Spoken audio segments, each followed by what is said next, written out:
menurut kamu auditor yang bagus atau skill apa sih yang wajib banget dimiliki oleh seorang auditor yang bagus? Mereka sama-sama ngejawab skill komunikasi atau kemampuan berkomunikasi yang efektif atau berkomunikasi yang baik. Selain mereka melakukan komunikasi aktif yang baik, mereka tuh juga adalah seorang pendengar yang baik.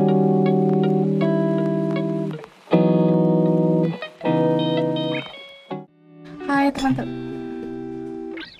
Hai teman-teman, selamat pagi. Selamat datang kembali di Bicara Audit. Dan hari ini semoga teman-teman semuanya dalam kondisi yang sehat walafiat, amin. Juga selalu bahagia. Kalaupun punya 1-2 masalah, it's okay. I mean, semuanya pasti akan lewat teman-teman. Dan hari ini sambil aku sarapan, udah ambil sarapan, teman-teman nemenin aku sarapan ya. Dan kita akan bahas satu hal yang emang udah lama banget pengen aku bahas, tapi akhirnya I got the time to talk about it. Dan kita mulai aja langsung pembahasan terkait dengan apa sih hal-hal yang aku temuin dalam auditor yang menurut aku adalah auditor yang ideal, atau at least auditor yang menurut aku adalah auditor yang baik. Dan kita akan mulai dari yang pertama. Jadi ada satu kesamaan yang aku temuin terkait semua auditor yang menurut aku baik. Mereka adalah komunikator yang baik, atau orang yang bisa berkomunikasi dengan baik, orang yang bisa berkomunikasi dengan efektif. Dan itu sebenarnya udah diungkapkan oleh beberapa rekan aku juga waktu aku mau wawancarai mereka. Kayak, menurut kamu auditor yang bagus atau skill apa sih yang wajib banget dimiliki oleh seorang auditor yang bagus? Mereka sama-sama ngejawab skill komunikasi atau kemampuan berkomunikasi yang efektif atau berkomunikasi yang baik. Dan itu menurut aku iya banget ya Pak. Tonton off.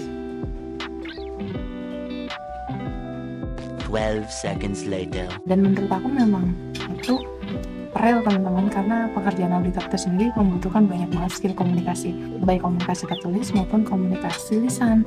Jadi komunikasi lisan misalnya kita mencari informasi, kita konfirmasi, kita wawancara, itu kan butuh skill yang bagus ya dalam berkomunikasi, sehingga kita bisa menghasilkan informasi yang kita mau atau informasi yang dibutuhkan untuk kita mendapatkan keyakinan terhadap hasil auditnya.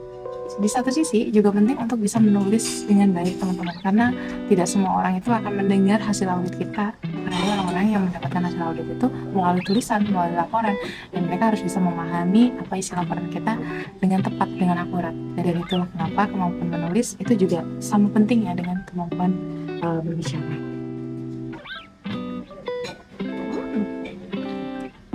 That's really sweet. Jadi intinya, kalau teman-teman punya cita-cita menjadi seorang auditor, I will heavily suggest you to learn about communications, like effective communication.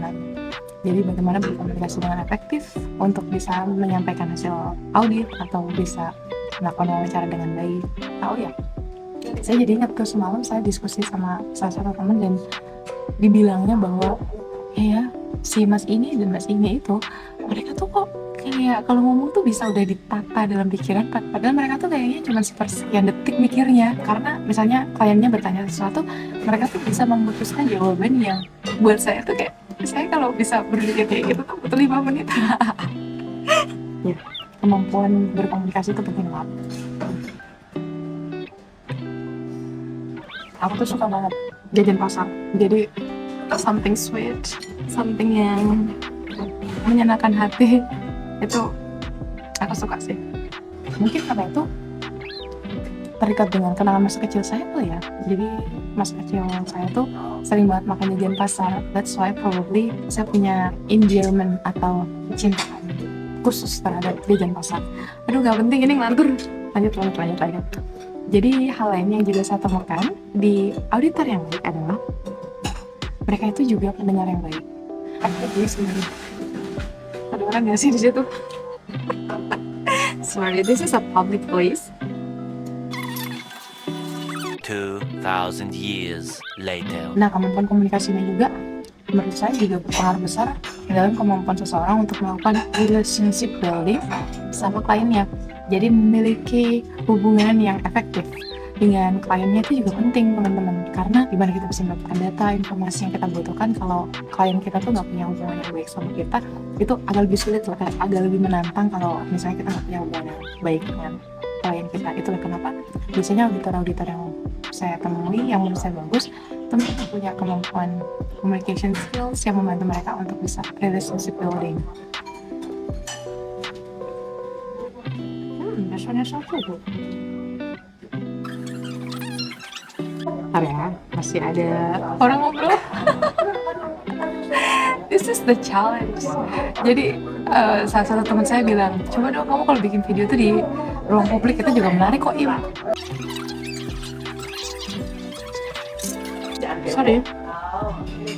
Sorry to keep you waiting. Sebentar ya teman-teman. Ya, jadi yang kedua adalah semua auditor yang bagus, mereka itu adalah seorang pendengar yang baik. Mereka memiliki kemampuan untuk melakukan active listening. Jadi ini juga hal yang menarik. Dulu waktu aku kuliah, salah satu hal yang diajarin itu bukan cuma sekedar kamu tuh harus bisa berbicara dengan baik, tapi juga mendengarkan dengan baik. Mendengar yang bukan dengan intensi cuma sekedar ingin menjawab, tapi mendengar karena benar-benar pengen tahu, karena kamu curious, karena kamu benar-benar pengen mengetahui apa yang dirasakan dan dipikirkan oleh lawan bicaramu.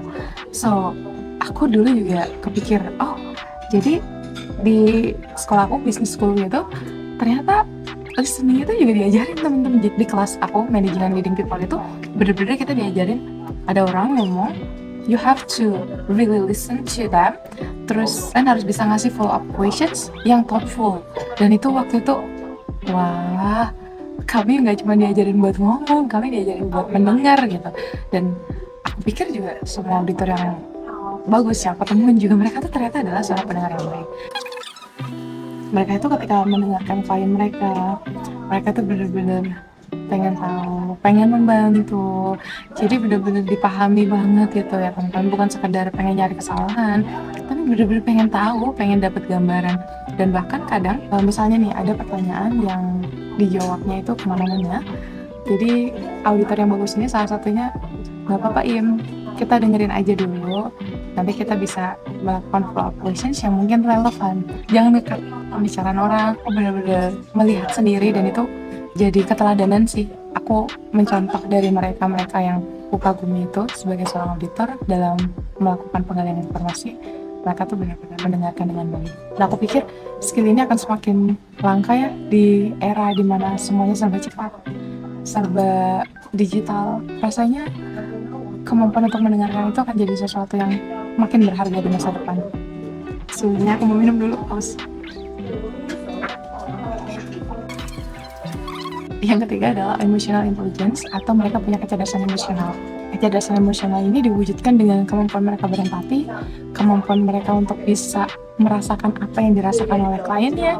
Jadi ketika mereka berbicara, itu akan tercermin gitu teman-teman, bahwa I really understand you gitu ya, I understand your situations. Oh iya, kami memahami bahwa ada keterbatasan sumber daya untuk menjalankan hal ini.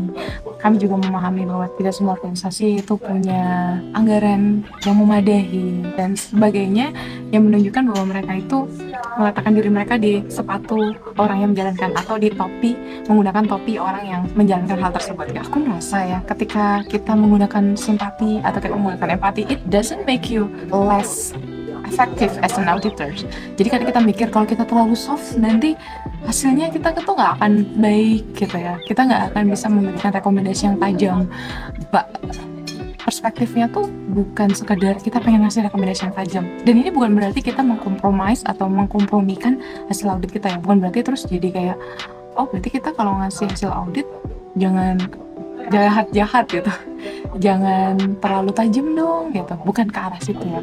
Arahnya adalah gimana kita bisa memberikan rekomendasi yang tajam, but at the same time itu tetap grounding, itu tetap membumi, tetap tidak membuat klien kita itu merasa itu adalah sebuah yang impossible to do.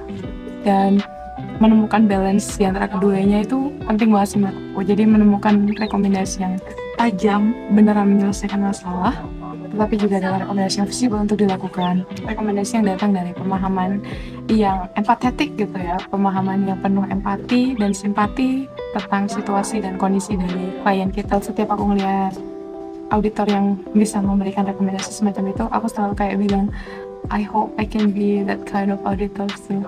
Aku berharap banget sih suatu saat nanti, aku sedang belajar juga untuk bisa mewujudkan hal tersebut. Aku berusaha agar supaya ke depan nantinya aku bisa juga jadi auditor yang lebih empatetik lah, nggak cuman melihat dari kacamata kuda, this is the white and this is the black. Ya, semua hal itu black and white teman-teman. Soal itu adalah hal yang literally black and white berdasarkan regulasi gitu misalnya. Tapi selain itu ya ada banyak hal di dunia ini yang ternyata nggak benar-benar mengutuk terhadap kiri atau kanan gitu ya. Jadi ya use your heart lah dalam mengaudit gitu, gunakan hati untuk mengaudit. Aku sedang belajar juga teman-teman, so ini juga nasihat buat diri aku sendiri. Aku juga sedang belajar untuk melakukan hal itu.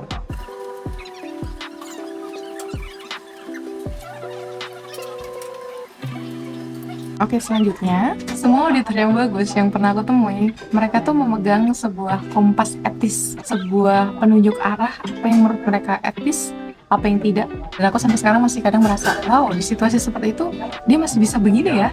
Oh, di situasi yang ternyata sulit, aktivitasnya ada kemungkinan atau dipersepsikan bisa terkompromis, they decided not to do it. Jadi mereka benar-benar menjaga dirinya dengan baik gitu ya, sesuai dengan kompas etis mereka. Dan untuk hari ini aku punya satu senior auditor yang aku contoh banget gitu. Jadi setiap kali aku merasa dalam sebuah kegundahan etis atau dilema etika, aku selalu mencoba menanyakan diriku, if you are him, jika kamu adalah orang tersebut, apa keputusanmu? Dan itu ngebantu aku untuk berpikir lebih etis.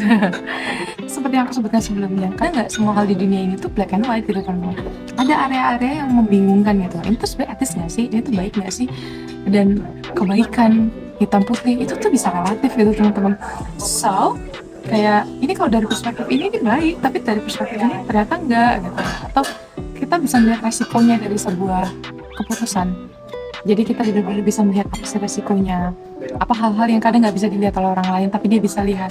Dan itu hal tersebut itu aku juga temukan, that sensitivity, kesensitifan itu tuh aku temukan di auditor-auditor yang baik. Mereka punya kesensitifan etis yang menurut aku kayak, oh iya ya, aku kok nggak pernah kepikiran ke arah situ ya. Ternyata itu bisa dibawa ke arah sini. Jadi sebaiknya aku nggak perlu melakukan hal ini gitu.